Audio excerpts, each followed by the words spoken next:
Hey guys, welcome back to the channel. Welcome back to another video. I'm deflated.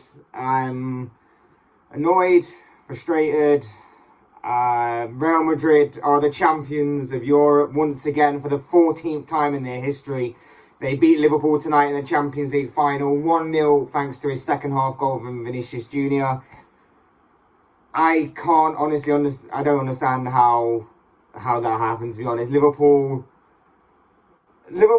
for the large parts of the game, controlled the game. They dominated the game. They had so many opportunities in which to score.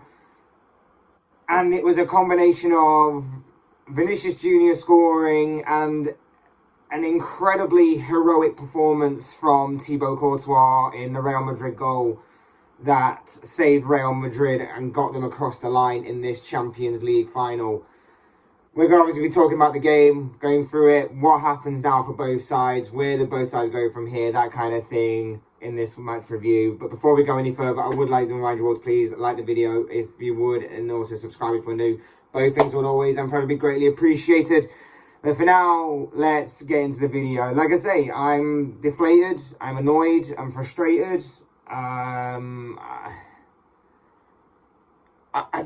just don't know how that was only 1-0, in all honesty. I don't know how that was only 1-0. I don't know how Liverpool didn't score in that game. They had so many opportunities, so many chances to take the lead themselves in the first half, draw level in the second half, even probably go ahead during that first half before Real Madrid scored. But for one reason or another, it just wasn't meant to be. Before the game, obviously, there was a half an hour delay, just over half an hour delay, whilst UEFA claimed that fans were late to arriving to a game. Now, fans obviously are not stupid. Fans are smart. They would have known to have arrived within good time to get through into the stadium. And then when this came out, obviously, what came out afterwards was a lot of people that were in attendance in the game come out, and they basically said that this was not the doing of fans arriving late to the game. This was due to the poor stewardship and security in the stadium. They were being really ridiculous, apparently. And there was videos that came out showing them using tear gas on families and men, women and children, and it was a complete and ridiculous affair right from the beginning to obviously get into things, and obviously to have that kind of 37 minute delay or whatever it was, and obviously the performance at the beginning, and then obviously to get into the game itself. Completely ridiculous. I hope everyone is safe and sound and everything, because from what I've seen and from what I've heard, like the things on there were absolutely insane, absolutely stupid, and UEFA need to be held accountable, because obviously they're the main organisers of this, and they are obviously the ones that should be held accountable for the most part of this, and questions do need to be answered as to why this happened. Off the base, though, there was worry for Liverpool at the beginning of the game. There was a lot of talk about Thiago going into the game, that would he be fit, would he not be fit, and when it came out that he was going to be fit and he was going to be in the starting 11, it was all happy and it was all excited, and then he seemed to struggle in the warm-up, and it got a lot of people worried that maybe he wasn't going to make it to another cup final after being injured in the warm-up.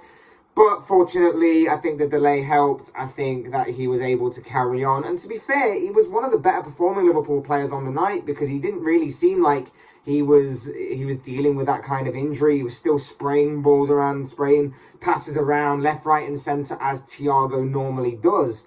So it was it was a pretty good display from him. Liverpool created the better of the opportunities in the first half for the majority of the part. I thought they pressed Real Madrid high. They forced them into going long. Madrid struggled to really put a few passes together in that first half. Mohamed Salah tested Thibaut Courtois early. He had another couple of opportunities in which Courtois had a bit more of a comfortable save in him to make. Sadio Mane then had a very good opportunity. His strike was denied by Courtois, who parried it onto the post. Unfortunately for the Belgian goalkeeper, it bounced straight back into play and was dealt with comfortably by Madrid. All seemed to be going Liverpool's way. They were really aggressive. They were on the front foot. They were pressing high. And then the one time that Madrid did get in behind the Liverpool defence, right on the stroke of half-time, Benzema, at the head of it all, got in behind, ball over the top, reaches Benzema, he cuts back onto his left foot, beats Andy Robertson. He can't quite find a pass inside to a fellow teammate, but between a lot of confusion between both Ibrahima Konate and Fabinho, the ball kindly ricocheted back to him. He stuck it into the back of the net, but it was ruled out for offside. There was a lot of controversy surrounding this as to whether or not between the Liverpool players, they actually intentionally pushed the ball backwards towards him. Again, it was fortunate on Liverpool's part, but there was no way that Fabinho obviously intended to play the ball in the direction he did. So, and again, there may be a little bit biased towards it, but, you know, I don't think it was onside because of the way, obviously, that Fabinho is looking to try and block the ball rather than take the ball. And he's not obviously looking to play it back to Benzema, who is stood in a very good position to score, which, of course, he did. So the game ends the first half goalless. Second half comes out. Real Madrid play a little bit more adventurous. They're string a few more passes together than they were in the first half, but nothing major. For the most part, Liverpool did continued the same sort of way, the same sort of vein. Again, Courtois was on form, denying Liverpool left, right and centre. And then the goal happened. It's a strike / cross that eventually reaches its way through, and Vinicius Jr. is on the back post, unmarked. It's the one moment that Trent Alexander-Arnold didn't pick up the run of Vinicius. Trent, other than that one moment, had a very good game up until that point where Vinicius just found himself free and he was able to just stick the ball into the back of the net from that cross / shot that occurred. Again, and Alexander-Arnold will be obviously unhappy that he let Vinicius Jr. out of his sight for one split second, and that split second was all Vinicius needed to stick the ball into the back of the net.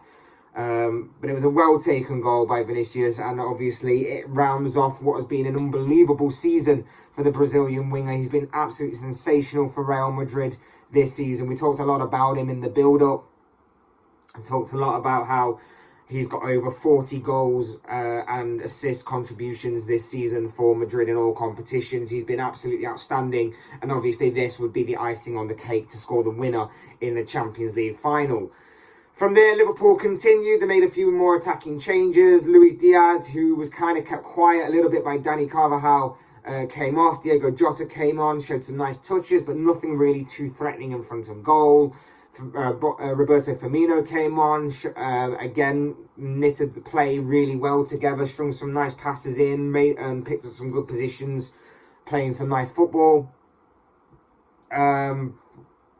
But again, the main chances fell to Mohamed Salah, and Salah was just denied constantly by Courtois. He just seems to be cursed when it comes to playing against Real Madrid. Just seems to be cursed because Courtois was just saving it time and time again. Denied Salah from close range, denied Salah from long range, denied him from in between. It was just one of those games where Salah just wasn't having any luck, or Liverpool in general just weren't having any luck whatsoever. On another day, maybe one of those saves get parried straight into a Liverpool player's path, and maybe they go on and score, or maybe they actually beat Courtois on another day. But Courtois was in inspired form, and I think we all overlooked him in the build-up to this game.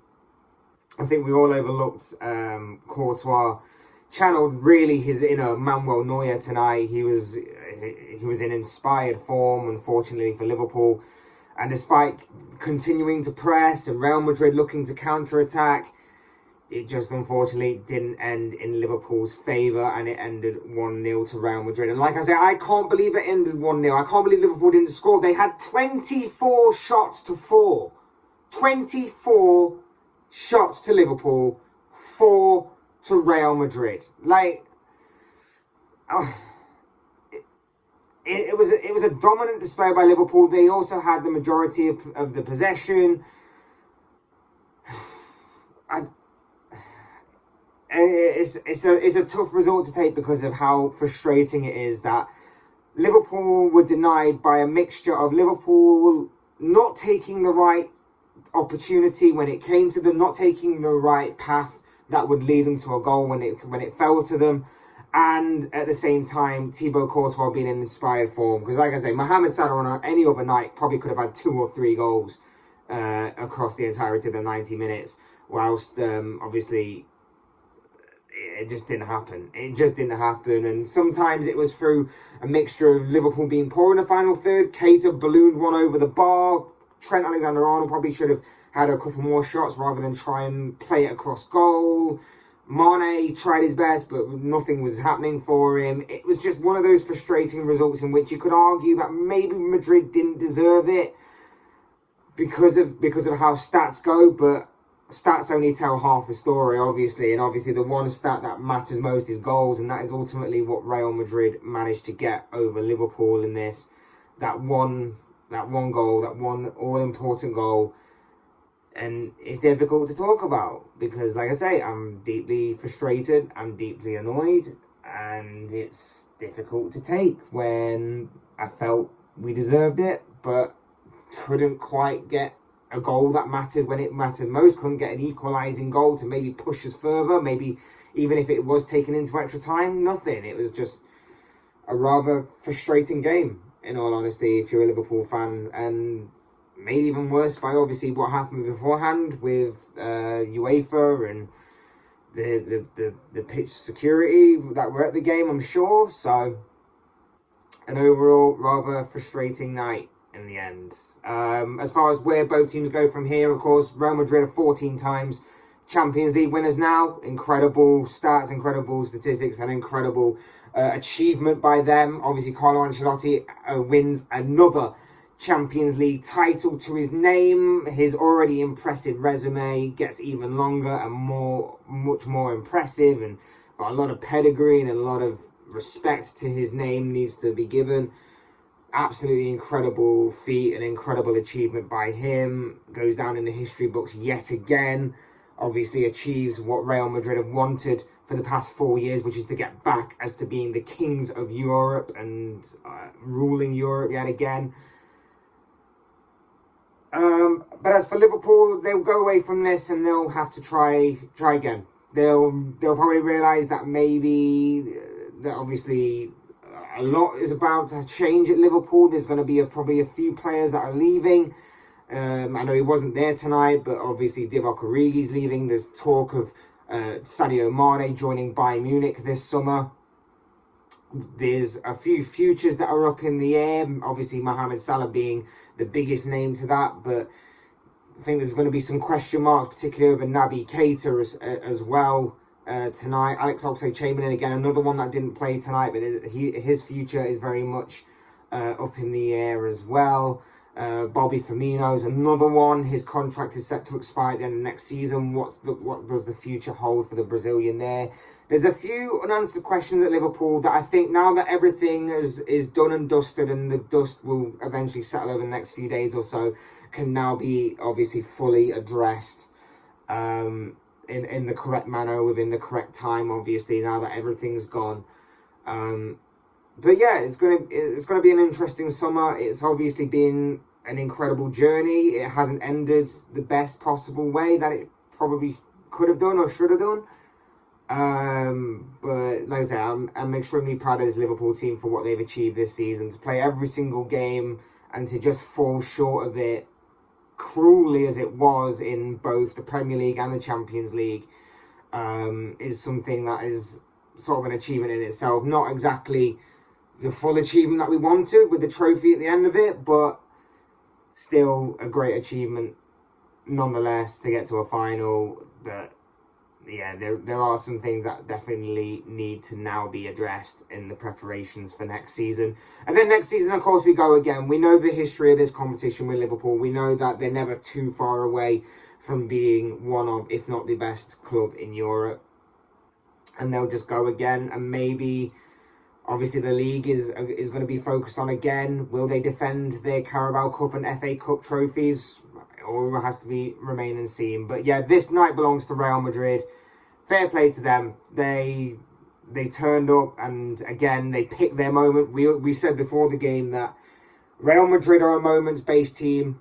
They are a moments-based team. You can have as many shots as you want, which Liverpool did. You can have or as much of the ball as you want, but they will pick their moment. If you can't score against what was a inspired Thibaut Courtois, frustratingly, they will pick their moment and they will score, and that is exactly what happened tonight. Real Madrid just had that one moment in them, and Liverpool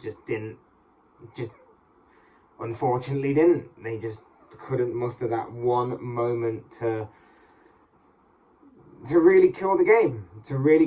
Because I don't think Madrid played particularly well. I thought they controlled the game in certain areas, but I just don't think they played amazingly well, or as well as what we know that Madrid can be. They just picked their one moment to strike, and it was a killer blow in the end. So this night belongs to Real Madrid. Congratulations to them, 14 times Champions League winners, a remarkable, phenomenal achievement in what has been an incredible Champions League run for them. Obviously, we know what happened in the knockout stages with PSG and Chelsea, but it was really the Manchester City result that really pushed them through to get to this point. Obviously, the 2 late goals from Rodrigo in that second leg game. Fair play to Real Madrid overall. Fair play to them on the night. 14 times Champions League winners. And I am a little annoyed and deflated, in all honesty. So, fair play. But these are, of course, all the thoughts, comments, opinions, predictions, whatever you want to call it, of this guy. I want to know what you guys think. What did you make of the Champions League final? What did you make of Liverpool's performance? What did you make of Real Madrid's performance? Obviously, I know a lot of you will probably be happy that Liverpool lost, because that's just the way it is right now with the Reds, and how good they can be, and how good they have been across this season, and obviously in previous seasons gone by. But I'd love to know your thoughts, comments, opinions, predictions, feelings, whatever you want to call it anyway, down in the comment section below, because I'm sure it'll make for interesting reading. Otherwise, hit that like button on the way out and enjoy the video. Subscribe if you're new or want to see more content like this. Both things will always and forever be greatly appreciated. And of course, thank you all so much for watching and listening. I've been Fletch. This has been another Fletch Talks video, and I'll see you all again soon in another video.